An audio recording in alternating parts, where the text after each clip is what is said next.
Asal-usul kuntilanak, tuyul, genderuwo, susur ngesot. Selamat datang lagi guys di series Frost Demon Mystery. Cerita fakta yang sudah terlupakan guys. Setelah kemarin itu kita udah banyak ngebahas beberapa asal-usul hantu yang ada di Indonesia guys. Kita hari ini kembali mengeksplor lebih dalam lagi nih guys tentang asal-usul hantu yang ada di Indonesia. Tapi kita juga harus mencari tahu tentang jenis-jenis makhluk gaib yang berada di sekitar kita nih guys. Kalau di Bali itu kan ada leak, hantu bola api, ogoh-ogoh, masih banyak lagi guys. Kalau di tempat kalian ada hantu-hantu khususnya nggak? Misalnya kalian tinggal di Bandung, hantu yang terkenal apa? Misalnya kalian tinggal di Jakarta, hantunya apa? Coba komen di bawah, di next video kita bakal coba buat bahas. Nanti aku kasih love komentar kalian ya guys ya. Nah sebelum kita mulai, pastikan kalian semua yang nonton video ini sudah tekan tombol like, karena satu like kalian bisa mendadak masuk surga. Yang nggak like, hati-hati guys, kalian akan dicat pocong.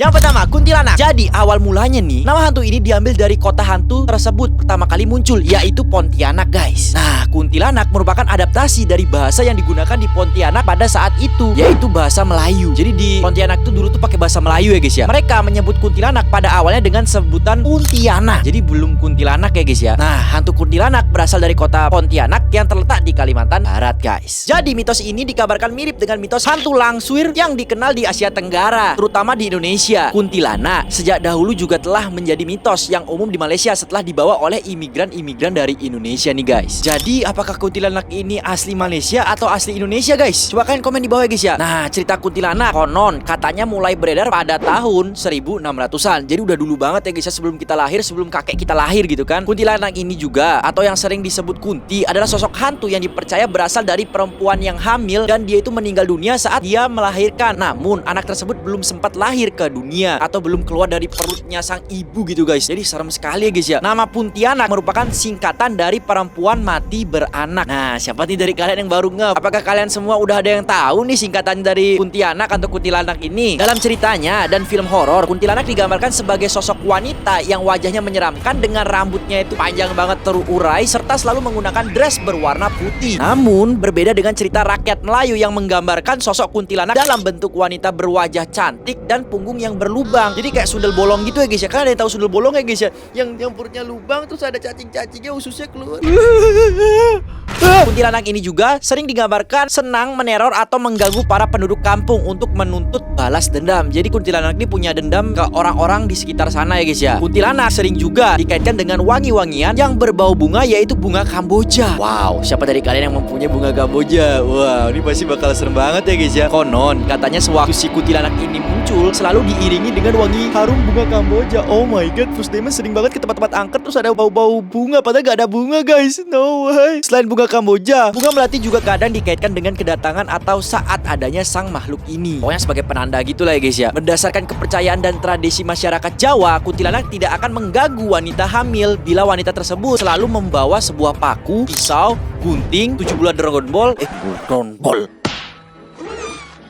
Hal ini menyebabkan seringnya ditemui kebiasaan meletakkan gunting, jarum, dan pisau di dekat tempat tidur bayi guys. Nah, siapa dari kalian yang punya orang tua pas lagi melahirkan adik kalian, itu kalian tuh naruh gunting atau apa gitu di sampingnya guys ya. Ini orang-orang dulu nih pasti masih kayak gini nih. Coba tanya mama kalian ya guys ya. Sedangkan menurut kepercayaan masyarakat Melayu, benda tajam seperti paku bisa menangkal serangan kuntilanak. Ketika kuntilanak menyerang, paku ditancapkan ke lubang yang ada di belakang leher kuntilanak. Oh my god. Kalian lihat kuntilanaknya udah takut apalagi nancapin gitu ya guys ya. Dan dalam berbagai kepercayaan masyarakat Indonesia lainnya, lokasi untuk menancapkan paku bisa bergeser ke bagian atas atau bagian ubun-ubun dari kuntilanak itu sendiri. Wah, siapa nih dari kalian yang berani nih guys? Ada nggak? Senggol dong.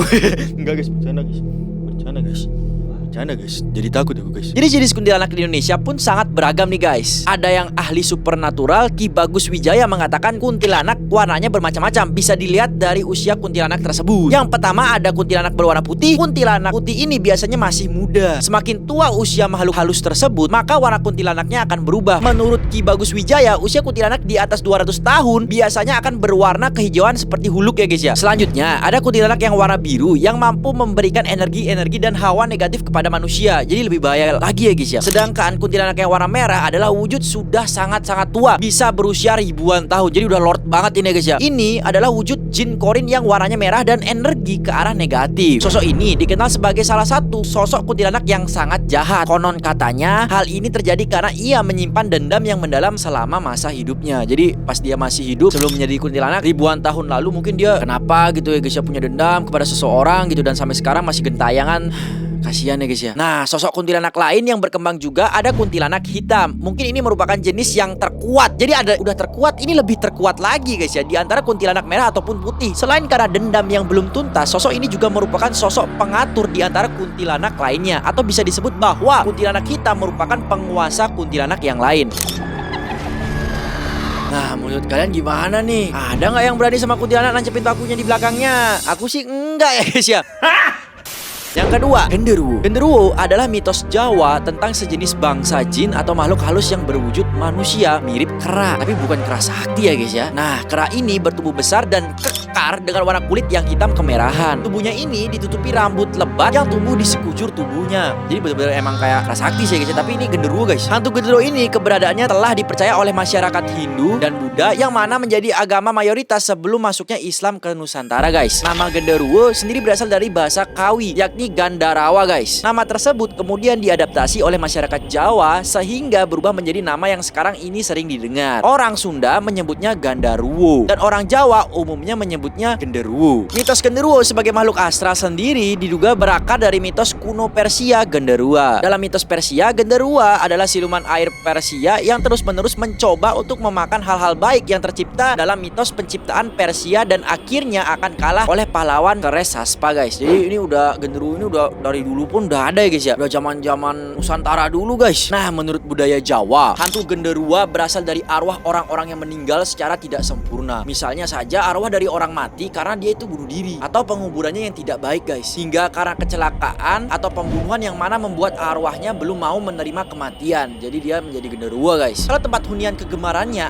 adalah batu berair guys. Terus di bangunan tua, pohon besar, atau sudut-sudut yang lembab, sepi dan gelap pokoknya guys. Jadi hati-hati aja kalian ya guys ya. Berdoa aja juga guys. Dan kalau di daerah Jogja, masyarakat percaya genderuwo banyak dijumpai di pohon kepuh. Ada yang tahu nggak? Jadi kepuh adalah merupakan salah satu jenis pohon yang sudah sangat langka. Mungkin karena kesannya angker sehingga masyarakat jarang mau menanamnya. Jadi benar-benar nggak ada yang mau nanam gitu ya guys ya ceritanya guys. Apalagi pohon kepuh juga memiliki perawakan atau habitus sebagai pohon yang tinggi dengan ukuran batang dan cabang-cabang yang sangat besar. Genderuwo dipercaya dapat berkomunikasi dan melakukan kontak langsung dengan manusia. Jadi udah oke sekali nih guys genderuwo sebenarnya guys. Berbagai legenda pun menyebutnya bahwa genderuwo dapat mengubah penampakan dirinya mengikuti wujud fisik seseorang manusia untuk menggoda sesama manusia. Jadi konon katanya nih genderuwo ini bisa berubah jadi cowok atau cewek gitu ya guys, buat goda-goda kita sebagai manusia guys. Jangan-jangan kita pernah ya secara tidak sengaja bertemu dan ngobrol dengan genderuwo nih guys. Serem banget kalau kayak gitu guys. Makanya hati-hati guys ya. Sama halnya juga dengan sifat para bocil-bocil genit. Hati-hati guys. Soalnya genderuwo juga senang untuk menggoda perempuan. Nih hati-hati ya guys ya. Akan tetapi tentunya cara menggodanya setan yang satu ini berbeda dengan manusia. Bahkan konon katanya genderuwo dapat berubah wujud menjadi suami dari seorang wanita sehingga akhirnya dapat berhubungan dengan wanita tersebut ya guys ya. Ya jelas lah. Dia menjadi suaminya istri orang guys. Ya istrinya nggak bakal nolak itu suaminya. Jadi hati-hati aja guys. Catat ya guys ya, hati-hati guys. Tanya dulu mungkin ya guys ya. Selain kemampuannya yang dapat menyamar menjadi pasangan dari sang wanita, genderuwo juga terkadang berubah menjadi wujud yang sangat mengerikan. Terutama ketika dirinya merasa terganggu dengan keberadaan manusia. Mereka akan menampakkan sosok kecil berbulu yang dengan sekejap dapat bertumbuh menjadi besar untuk menakuti manusia guys. Ini mungkin kalian di film-film udah banyak ya guys ya genderuwo terus tiba-tiba jadi raksasa gitu kan. Nah, baik atau jahatnya genderuwo biasanya bergantung pada sikap manusia itu sendiri. Jika manusianya gemar mengusik dan mengganggu, maka genderuwo jahatlah yang akan muncul. Ataupun sebaliknya. Oleh karena itu, kita harus selalu berbuat baik kepada sesama ya guys ya. Pokoknya kita sebagai manusia ya kita berbuat baiklah sesama manusia gitu ya guys ya. Jangankan setan, manusia pun punya hati juga ya guys ya. Genderuwo juga sampai dibuatkan film horor dan juga diangkat menjadi cerita fiksi hiburan pada era 1990-an. Seperti komik roman mistis bersambung, judulnya Si Denok. Selain itu, genderuwo juga muncul sebagai salah satu musuh yang bisa ditemukan dalam permainan video buatan Indonesia di Dread Out. Siapa jadi kalian yang pernah main tuh? Coba komen di bawah guys. Banyak kalangan mempercayai salah satu cara memanggil genderuwo adalah dengan membakar sate gagak. Diyakini burung gagak adalah makanan kesukaan sekaligus binatang peliharaan genderuwo. Dalam hal ini seperti manusia yang memelihara ayam guys. Gimana nih, ada yang pernah lihat genderuwo nggak? Ingat ya guys ya, berbuat baik. Oke guys, sebelum kita lanjut ke hantu yang selanjutnya, pastikan kalian semua nonton video ini sudah tekan tombol like, karena satu like kalian bisa mendadak menjadi orang kaya. Aku doain ya guys ya. Yang nggak like hati-hati guys, kalian akan dicari.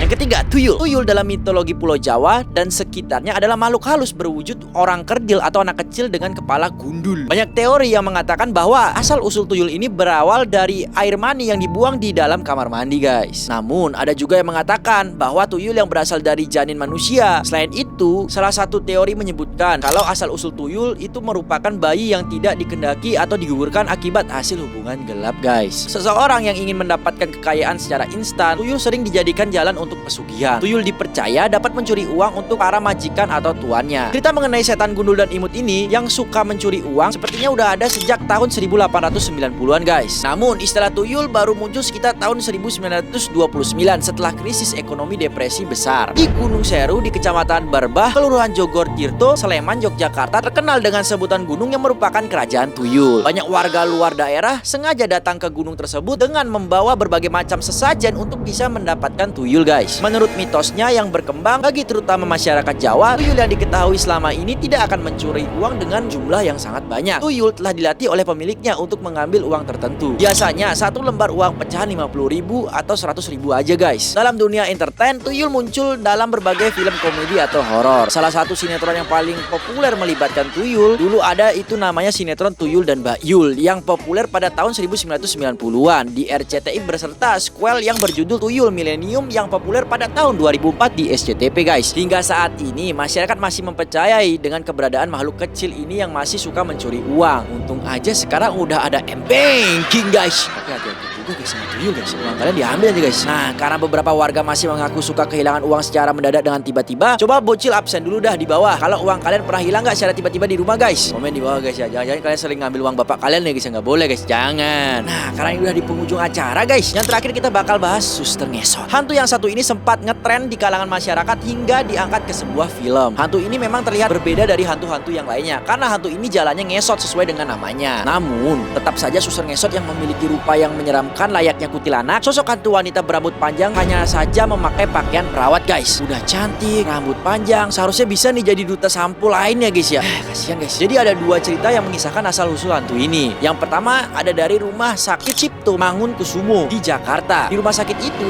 dikabarkan ada seorang suster yang mati secara tidak wajar. Jadi pada suatu malam ada seorang suster yang sedang bertugas menjaga rumah sakit. Suasana pada malam itu pun begitu sunyi dan sepi. Jadi cuma ada kayak beberapa orang lah dan sapam gitu, guys. Nah, pokoknya suster ini nggak berjaga sendirian lah di sana ya, guys ya. Nggak terlalu sepi pokoknya, guys. Ia ditemani oleh dokter penjaga pada malam itu. Ketika sedang berjalan ke laboratorium, suster itu dihalangi oleh dokter juga. Karena suster tersebut cantik, si dokter yang satu ini yang nggak bisa nahan hawa nafsunya itu malah memperkaos dan mensikatnya secara serabutan, guys. Kaki suster tersebut pun diginiin dan dikuburkan di ruangan laboratorium itu. Jadi itulah salah satu penyebab hantu ini jalannya ngesot, guys. Lalu yang kedua berasal dari Jawa Barat. Nah, jadi terdapat suster cantik keturunan Belanda bernama Norah. Nah, si Norah ini memiliki ilmu gaib ceritanya, guys. Norah ini kerja di sebuah panti jompo, yaitu wisma dengan fasilitas penunjang yang diperuntukkan bagi orang lanjut usia atau yang sudah berumur lah, guys. Nah, si Norah ini memanfaatkan kekuatan gaibnya untuk mensikat semua penghuni yang ada di panti jompo tersebut dengan alasan balas dendam pada masa lalu. Namun, belum diketahui alasan balas dendam apa yang membuatnya tega melakukan pensikatan tersebut, guys. Hingga akhirnya aksinya diketahui oleh masyarakat di sekitar, sehingga warga mengkroyok Norah dengan memukul kakinya hingga remuk dan mensikatnya. Sejak kejadian itu, konon banyak warga yang melihat suster di panti jompo tersebut jalan dengan ngesot sambil penuh darah. Duh, merinding banget ya, guys ya. Ini pembalas dendam ini nggak bakal selesai, guys ya. Makanya janganlah balas dendam, guys. Tidak baik ya, guys ya. Dosa kalian nggak bakal berhenti, guys. Makanya janganlah berbalas dendam ya, guys ya. Dan ya, guys, itulah dia cerita-cerita hantu kita di episode kali ini. Coba kalian komentar apakah kalian memiliki cerita horor juga ya, guys ya. Di next video kita bakal bahas juga, guys. Dan misalkan nggak ketawa, guys, kalian bisa paksa ketawa. And let's move.